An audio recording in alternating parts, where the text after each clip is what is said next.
ემსხვერპლა თუ არა პოლიციის განყოფილებაში ძალადობას 38 წლის ალან ყაყიტაშვილის სიცოცხლე. ონლაინ მედია პუბლიკამ 1 წლის წინ მომხდარ საქმეზე ახალი დეტალები გაარკვია. მათ გარდაცვლილის მეგობარი ირაკლი ტატუნაშვილი ჩაწერეს. ყველაფერი 2025 წლის 6 ივნისის საღამოს დაიწყო, როცა თბილისის მერიის დასუფთავების სამსახურის თანამშრომლები ალან ყაყიტაშვილი და ირაკლი ტატუნაშვილი სამართალდამცავებმა ერთ-ერთ რესტორანში მომხდარი ჩხუბის ფაქტზე დააკავეს. 2025 წლის 7 ივნის 38 წლის ალან ყაყიტაშვილი გლდანი ნაძალადების პოლიციის სამმართველოში თავისი ფეხით შევიდა. იქიდან კი კლინიკაში გადაიყვანეს, სადაც 2 დღეში გარდაიცვალა. მისი მეგობარი, რომელიც იმავე დღეს, იმავე განყოფილებაში იმყოფებოდა, პუბლიკასთან ამტკიცებს, რომ ყაყიტაშვილის სიკვდილი რესტორანში მიღებულ დაზიანებებს არ უკავშირდება და პოლიციელების ძალადობის შედეგია. გულში წავედით, ჩავედით ალანესთან სახლში. პირდაპირ ეგრევე აბზანაში შევედით, რომ სახე მოგვეწესრიგებინა რა. შევხედე და ალან მეთქი შემარტო ცხვირზე გაქვს, აგერ გახეხილი ქონდა ცხვირზე კეხტა რა და მეთქი არაფერი არ ჭიშე რა. მე თუ ჩემი მქონდა რა დახეთქი რა. არაფერი არ ჭირდა, არაფერი არ ჭირდა, მართლა გეუბნები, სახე დაწყნარებული. თავზე ხო თმა არ ქონდა. მელოდი ბიჭი იყო რა და თავი თავზე საერთოდ არაფერი არ ჭირდა. ხო გითხარით, ისე მაგრა დავაკვირდი, ხო რავი, შევხედე აქეთ იქით არაფერი. ჩამიყვანეს ქვევით. გადავთხოვში შემიყვანეს დაუსვისიქ. და ამ დროს ხმა მესმოდა ალანის.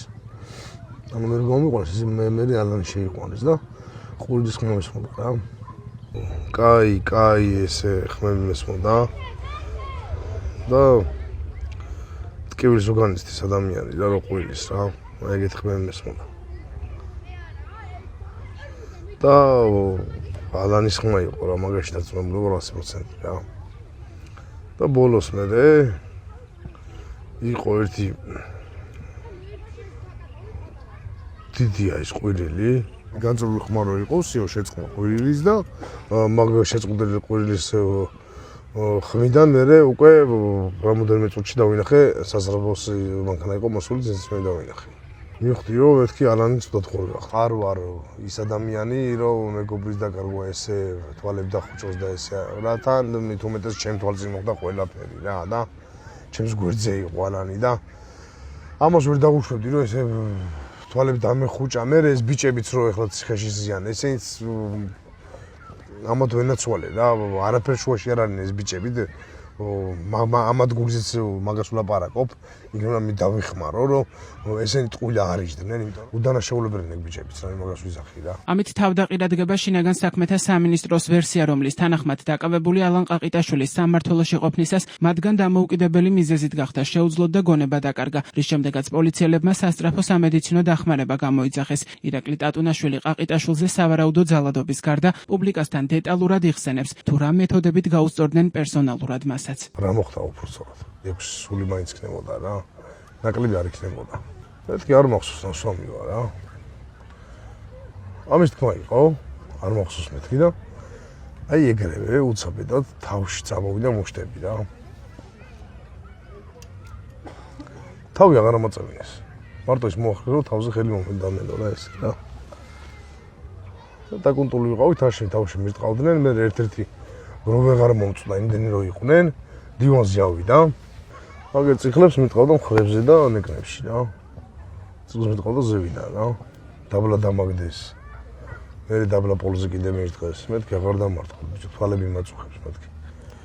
არ დამაბრუნავთ რა და. და ცემის დროს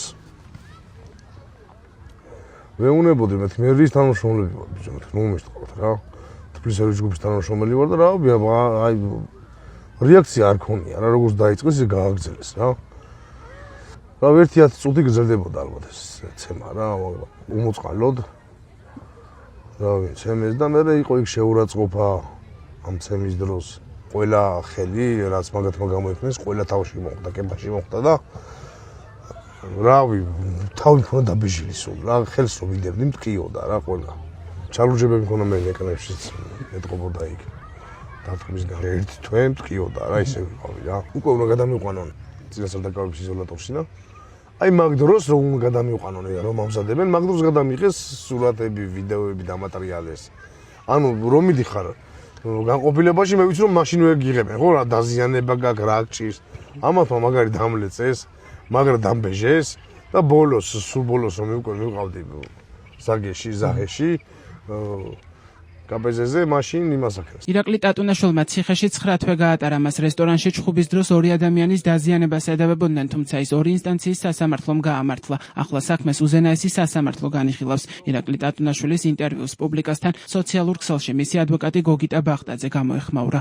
მარტივი არ არის განსაკუთრებით მაშინ, როცა თავად გაქვს საკუთარ თავზე გამოცდილი სამართალდამცავი სტრუქტურების თანამშრომლების მხრიდან ძალადობა, ამ ყველაფერზე საჯაროდ და ხმამაღლა ისაუბრო. ოჯახი სულ მეკითხებოდა, ახლა რომ ლაპარაკობს, უარესი არ დამართონ, სამწუხაროდ გასაგები შიშია. ირაკლი ტატუნაშვილი udანაშაულოცნა როგორც თბილისის საქალაქო, ისე სააპელაციო სასამართლომ. უფრო მეტიც, სააპელაციო სასამართლოს მოსამართლემ თავადაც დაუსვა პროკურორს კითხვა, თუ რატომ არ იყო დაწყებული გამოძიება ირაკლი ტატუნაშვილის მიმართ განხორციელებული ძალადობისა და პოლიციაში მომხდარი ფაქტების გამო. აუცილებლად უნდა ითქვას, რომ გაგვიმართლა და საქმე ღირსეულ მოსამართლეებს შეხვდათ. ასე სამწუხაროდ ხშირად არ ხდება, რომლებმაც მტკიცებულებები ობიექტურად და სამართლიანად შეაფასეს და ირაკლი udანაშაულოცნეს. ბრძოლა ჯერ არ დასრულებულა. როგორც კი უზენაესი სასამართლო გამამართლებელ განაჩენს უცვლელად დატოვებს, აუცილებლად დაუბრუნდებით იმ პოლიციელების პასუხისმგებლობის საკითხს, რომლებმაც ეს ყველაფერი ჩაიდინეს. პუბლიკის თანახმად პროკურატურაში არ აკონკრეტებენ, რა საგამოძიებო მოქმედებები ჩატარდა ტატუნაშვილის განცხადების საფუძველზე და გამოიკვეთა თუ არა პოლიციის თანამშრომელთა შესაძლო პასუხისმგებლობის საკითხი. ალან ყაყიტაშვილის გარდაცვალების საქმეზე გამოძიება ამ დრომდე გრძელდება.